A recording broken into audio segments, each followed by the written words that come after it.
Private First Class Milton Olive III was patrolling with his platoon in Fukong when they came under heavy enemy fire.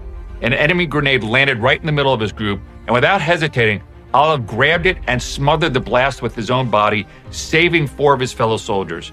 He was just 18 years old, and he became the first African American to receive the Medal of Honor in the Vietnam War. Talk about selflessness. This young man gave everything to ensure that his buddies made it home. Sergeant First Class Eugene Ashley Jr. was stationed near Lang Bay when his Special Forces camp was overrun by a massive North Vietnamese force, complete with tanks. His men and his commander were trapped in a bunker under intense attack. Ashley led 5 separate rescue attempts, charging through heavy machine gun fire, mortar rounds, and grenades. He called in airstrikes, fought hand-to-hand, and pulled wounded men to safety. On his final charge, he was fatally wounded, but his actions saved multiple lives and turned the tide. The guy was a one-man rescue machine. Corporal Jerry Wickham was near Loc Ninh when his convoy was ambushed by a large enemy force. He immediately jumped into action, charging enemy positions alone, taking out machine gun nests with his grenade and his rifle. Even though wounded multiple times, he kept on fighting.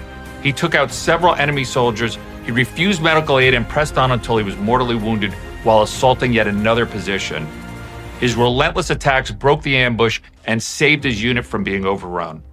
Captain Hillard Wilbanks was flying an unarmed observation plane when he spotted a group of Army Rangers walking straight into a massive ambush. With no radio contact to warn and no immediate air support, he dove his plane repeatedly at the enemy position, drawing their fire and strafing them with his M16 rifle out the window. He made 3 low passes, alerting the Rangers and disrupting the ambush, but on his 3rd, he was shot down and mortally wounded.